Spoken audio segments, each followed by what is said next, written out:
Episode की शुरुआत होती है और हम देखते हैं कि जियाओ गुआई की बातों से खुश हो जाती है और उसके गले लग जाती है।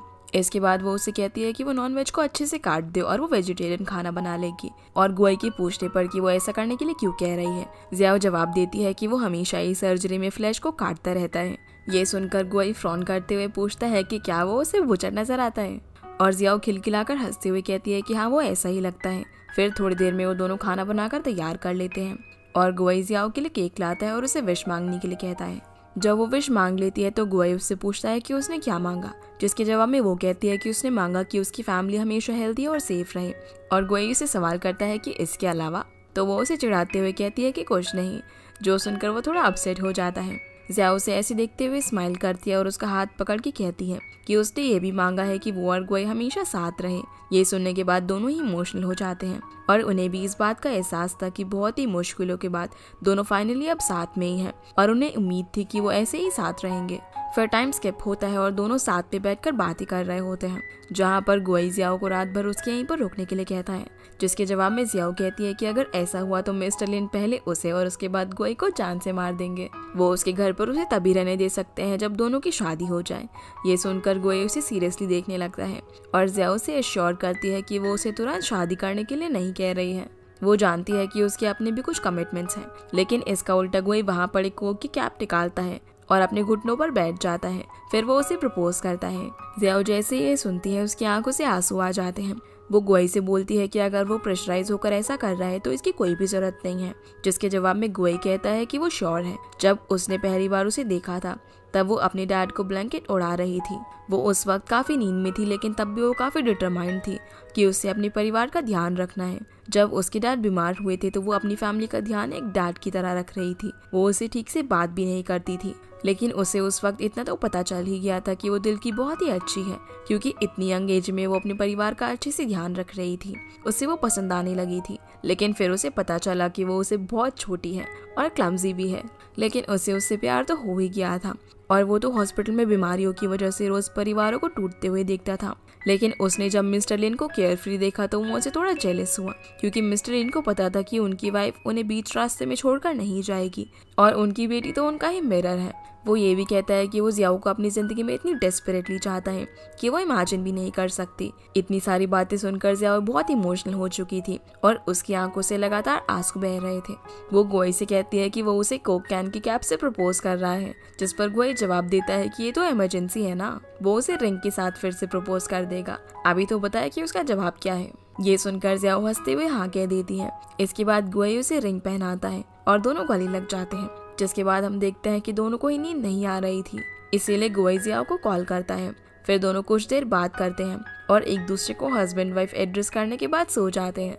अगली सुबह गुआई का मूड बहुत ही अच्छा था। वो जब हॉस्पिटल जाता है तो डॉक्टर दो उसे उसकी स्माइल की वजह पूछते हैं, जिसके जवाब में वो कहता है कि उसे कस्टमाइज डायमंड रिंग बनवानी है। डॉक्टर दो ये सुनकर शॉक हो जाते हैं और खुश भी, और गुआई स्माइल करते हुए कहता है कि उन्होंने जियाओ को प्रपोज कर दिया है और दोनों हंसते हुए चले जाते हैं। लेकिन वो ये नहीं देख पाता कि ये सारी बातें याओशी भी सुन रही थी और ये सुनकर वो थोड़ी अपसेट हो जाती है और वहाँ से टेरेस पर चली जाती है। थोड़ी देर में वहाँ पर गुआई भी आता है और वो उनसे पूछती है कि उसने डिसीजन क्यों लिया, मतलब कि उनका रिलेशन तो अभी अभी शुरू ही हुआ था, जिसके जवाब में वो कहता है कि वो हमेशा से ही जियाओ को अपनी लाइफ में चाहता है और इससे बेटर मौका उसे नहीं मिलता। फिर वो गाओशी से कहता है कि वो विश करता है कि उसकी आगे की लाइफ अच्छी हो और उसे कोई ऐसा प्यार करने वाला मिले जो उसके साथ कभी ना छोड़े।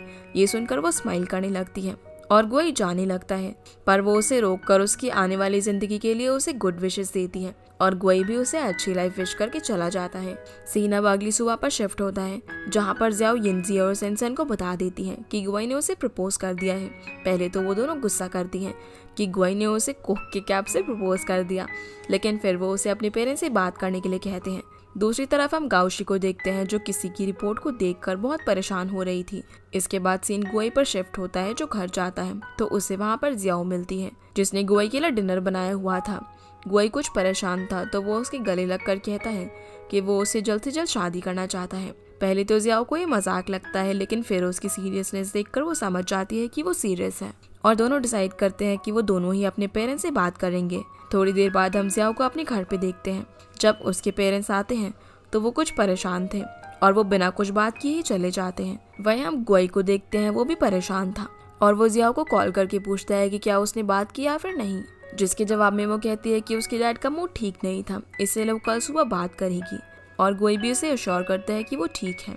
फिर वो उससे कुछ कहने ही वाला था पर वो रुक जाता है और कहता है कि वो उसके साथ ही है। अगली सुबह जियाओ अपने पेरेंट्स को सारी बात बता देती है, जो सुनकर उसकी मॉम तो खुश होती है, लेकिन उसके डैड उससे अकेले में बात करने के लिए कहते हैं। वो उन्हें कहती है कि उसने उनकी बातों को हमेशा माना है, तो क्या वो एक बार उसकी बात मान नहीं सकते।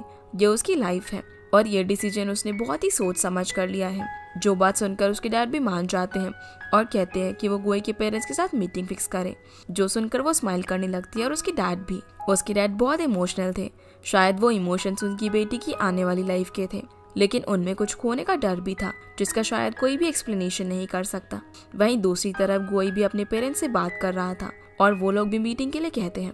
सीन चेंज होता है और दोनों खुशी खुशी ये बात एक दूसरे को बताते हैं और दोनों नर्वस भी थे अपने पेरेंट्स वाले वक्त के लिए। फिर बात करने के बाद जब जियाओ बाहर जाती है तो उसके डैड उसे बिल्स और कार्ड्स के बारे में समझाते हैं और उन्हें देखकर ऐसा लग रहा था कि मानो जैसे वो कहीं जाने वाले हों। अब फाइनली वो दिन आ ही जाता है जब जियाओ बहुत ही प्रिटी लग रही थी। फिर दोनों फैमिलीज मिलती हैं और सभी लोग नर्वस थे। कुछ बातें करने के बाद गुई के पेरेंट्स बोलते हैं कि उन्हें शादी को थोड़ा और डिले कर देना चाहिए, तब तक जियाओ थोड़ी और मैच्योर हो जाएगी। लेकिन मिस्टर लिन बात को बीच में ही काटते हुए जियाओ के बारे में बात करने लगते हैं। वो सभी इमोशंस के साथ गुई के पेरेंट्स को जियाओ की क्वालिटीज बताते हैं। वो उन्हें बताते हैं कि वो भले ही थोड़ा धीरे से समझती हो, लेकिन वो बहुत ही स्ट्रॉन्ग है। वो लोग खुद एक पल के लिए कमजोर हो जाते हैं, लेकिन वो नहीं होती। और एक गुई ने भी देखा है जब वो मिस्टर लिन का ट्रीटमेंट कर रहा था। ये सुनकर जियाओ बहुत इमोशनल हो जाती है और उसके साथ सभी लोग। जियाओ की मॉम गुई से कहती है कि वो उसका ध्यान रखे। उनकी एक ही बेटी है, वो उसे किसी रिच के घर में नहीं देखना चाहते, बस इतना चाहते हैं कि वो खुश रहे, हेल्थी रहे और सेफ रहे। गुई भी उन्हें एश्योर करता है कि वो ऐसा ही करेगा और ये भी कहता है कि वो अपनी बेटी खो नहीं रहे, बल्कि उन्हें एक बेटा मिल रहा है। जो सुनकर सभी लोग स्माइल करने लगते हैं और डिसाइड होता है कि जियाओ और गुई की शादी इसी साल हो जाएगी। फाइनली घर पहुंचकर दोनों गले लगते हैं, लेकिन गुई का मूड ऑफ था, जिसे जियाओ ने भी नोटिस किया था। वो उससे पूछती है लेकिन वो उसे कुछ नहीं बताता, लेकिन जब वो जाने लगती है तो वो उसे रोक लेता है और उसके पूछने पर वो उसे कहता है कि वो उसे बस थोड़ा और देखना चाहता है। फिर वो उसे किस करके चली जाती है। अब जियाओ जब अपने रूम में आती है तब उसे कुछ ठीक नहीं लग रहा था, इसीलिए वो वापस से गुई के पास चली जाती है। गुई भी बैठा ही था, तभी डोरबेल बजती है, इसीलिए वो उठ जाता है और जियाओ को देखकर उसे अंदर बुलाकर कहता है कि वो उसे ही बुलाने वाला था। वो उसे बैठाता है। फिर वो डरते डरते उसे बताता है कि उसके डैड की कैंसर की कंडीशन खराब होती जा रही है। जो बात सुनकर जियाओ शॉक हो जाती है और उसकी किसी भी बात को सुनने से मना कर देती है, लेकिन उसके उसे गले लगाने पर वो फाइनली टूट जाती है और रोने लगती है। तब गुई उसे कहता है कि मिस्टर लिन उसकी भी फैमिली है और वो उन्हें ठीक करने की कोशिश करता रहेगा। सीन चेंज होता है जहाँ पर हम देखते हैं कि गुई पूरी कोशिश करता है कि उसे कोई इलाज मिल जाए। वो उन रिपोर्ट्स को हर जगह भेजता है, डॉक्टर से बात करता है, लेकिन उसे सिर्फ निराशा ही हाथ लगती है। इसके बाद वो अपने घर में जियाओ के साथ बैठकर उसे कंसोल कर रहा था और उसे कहता है कि उसे मिस्टर लिन के साथ अच्छा वक्त बिताना चाहिए, क्योंकि वो भी ऐसा ही चाहते हैं, ताकि जब वो जाए तो बस अच्छी मेमोरीज ही रह जाए। जो बात सुनकर जियाओ किसी बच्चे की तरह अपने सर हाँ में हिलाती है और गुई को उसके लिए गाना गाने के लिए कहती है और वो हंसते हुए उसके लिए गाना गाने लगता है। अगले दिन से जियाओ अपने डैड का खास ख्याल रखने लगती है। वो उनके लिए ब्रेकफास्ट बनाती है और हर मोमेंट को खुद में कैप्चर करने की कोशिश करती है, क्योंकि उसे डर था कि ना जाने कौन सा मोमेंट उसके डैड का आखिरी मोमेंट हो जाए। वो अपने पेरेंट्स के साथ वेडिंग डिशेस सिलेक्ट करने जाती है, लेकिन उसके बिहेवियर से वहाँ पर मिस्टर लिन को कुछ अजीब लगता है। अगले सीन में वो एक सपने से डरकर उठ जाती है और अपने पेरेंट्स के बीच जाकर सो जाती है, जहाँ वो बहाना बनाने की कोशिश करती है, लेकिन उसके डैड को समझ आ जाता है कि शायद उसे सब कुछ पता चल गया है। फिर जियाओ अपने डैड के साथ बैठकर इनविटेशन लेटर पर नाम लिख रही थी और उसके डैड उसे कहते हैं कि उसकी हैंडराइटिंग बहुत ही बुरी है। तभी उसकी मॉम भी उसका साथ देने लगती है। उसी वक्त डोरबेल बजती है और दरवाजे पर गुई था, जो मिस्टर लिन का चेकअप करने के लिए आया हुआ था। मिस्टर लिन उसे अलग रूम में ले जाते हैं और चेकअप के बाद मिस्टर लिन गुई से पूछते हैं कि क्या जियाओ को सब कुछ पता चल चुका है, जिस बात पर गुई बस आंखों में आंसू लिए उनसे माफी मांगता है, लेकिन मिस्टर लिन गुस्सा नहीं करते और कहते हैं कि शायद उसे पता चलना ही ठीक है, लेकिन उसे ये ना पता चले कि उन्हें भी इस बात के बारे में पता चल गया है। फिर वो गुई से वही सवाल दोबारा पूछते हैं कि क्या वो अपनी बेटी को उन्हें दे सकते हैं और क्या गुई उसका ध्यान रख पाएगा। ये सुनकर गुई अपनी जगह पर खड़ा हो जाता है और कहता है कि वो जब तक जिंदा रहेगा जियाओ को हमेशा प्रोटेक्ट करेगा। ये सुनकर मिस्टर लिन स्माइल करने लगते हैं और कहते हैं कि अब वो चैन से जा पाएंगे। ये सीन इस सीरीज के सबसे इमोशनल सीन में से एक होता है, जहाँ पर एक बाप अपनी बेटी की खुशी देख रहा था ऑल्दो उसे ये भी नहीं पता था कि उसकी मौत कब हो जाएगी। इसके बाद दोनों नॉर्मल होकर बाहर जाते हैं और जियाओ के पेरेंट्स उसे बहाने के साथ गुआई के साथ छोड़कर वहाँ से चले जाते हैं। फिर गुआई जियाओ को सेंसन के यहाँ पर छोड़ने का ऑफर करता है क्योंकि उसे इन्विटेशन देने जाना था। अब सीन चेंज होता है जहाँ पर सेंसन इन्विटेशन देखकर बहुत ही खुश होती है और जियाओ को आने वाली लाइफ के लिए हैप्पी विशेस देती है और उसे सवाल करती है क्या गुशाओ को इन्विटेशन भेजा जा चुका है और क्या वो आएगा, जिसके जवाब में जियाओ कहती है कि उसे भेजा जा चुका है, बस देखना है कि वो कब तक आता है। सेंसन फिर बात को पलटते हुए बताती है कि उसने एक कैफे खरीद लिया है और अब वो ओनर है, जो सुनकर जियाओ भी बहुत ज्यादा खुश हो जाती है। और वहीं दूसरी तरफ गुशाओ को भी इन्विटेशन मिल चुका था और वो नेक्स्ट फ्लाइट से ही चाइना वापस आ जाता है। अब सबसे पहले वो कैफे को देखने जाता है जहाँ पर उसे खुला हुआ देखकर वो अंदर जाता है और उसे रिक्रूटमेंट नोटिस दिखता है। फिर उसे वहाँ पर सेंसन भी दिखती है जो उसे बताती है कि उसने कैफे खरीद लिया है और अब वो मैनेजर भी है और ओनर भी। ये बात सुनकर बहुत इमोशनल हो जाता है क्योंकि उसकी कही बात सही थी। सेंसन बहुत ही पैशनेट और हार्ड वर्किंग है। वो उससे काम करने की परमिशन मांगता है और सेंसन उसे रिज्यूमे सबमिट करने के लिए कहती है और फाइनली दोनों यहाँ पर खुश हो जाते हैं।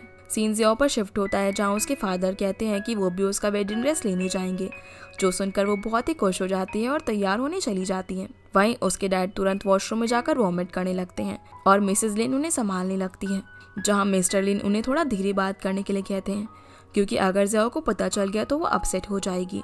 तभी जियाओ उन्हें आवाज देने लगती है और दोनों वॉशरूम से आकर बहाना करने लगते हैं, लेकिन जियाओ समझ चुकी थी कि असल बात क्या है, मगर वो कुछ भी नहीं कहती। जिसके बाद शॉप में वो ड्रेस ट्राई कर रही थी और गोई उसका बेसब्री से इंतजार कर रहा था, जहाँ मिस्टर और मिसेस लिन उसे बैठने के लिए भी कहते हैं, लेकिन उसे तो बस जियाओ का ही इंतजार था, जो देखकर दोनों स्माइल करने लगते हैं। अब जैसे ही जियाओ बाहर आती है सबकी नज़र उसी पर टिकी हुई थी क्योंकि वो असल में बहुत ही खूबसूरत लग रही थी। गोई उसे क्राउन पहनाता है, फिर उसकी फॉरहेड को किस कर लेता है और जियाओ के पेरेंट्स एक्साइटमेंट में दोनों की फोटोज क्लिक कर रहे थे और किसी बच्चे की तरह लड़ रहे थे, जो देखकर जियाओ और गुआई भी स्माइल करने लगते हैं। इसके बाद जियाओ मिस्टर लिन को आइल पर चलने की प्रैक्टिस करने के लिए कहती है और स्टाफ मिस्टर लिन के लिए भी एक सूट निकाल देता है जिसे वो ट्राई कर सके। मिस्टर लिन मिसेस लिन के साथ तैयार होने के लिए अंदर जाते हैं और जियाओ फिर से रोने लगती है तो गुआई उसे संभालता है। जियाओ गुआई को कहती है कि उसके डैड कितने पतले हो गए हैं, जैसे उनमें जान ही ना बची हो, और रोते हुए उसके गले लग जाती है। बस इसी के साथ ये एपिसोड यहीं पर खत्म हो जाता है। तो गाइस ये थे आज के वीडियो एंड आई होप आप लोगों को ये वीडियो पसंद आए होगी, तो इस वीडियो को लाइक कर चैनल को सब्सक्राइब जरूर कीजिएगा। आपसे फिर मिलते हैं अगले एपिसोड में, तब तक के लिए गुड बाय।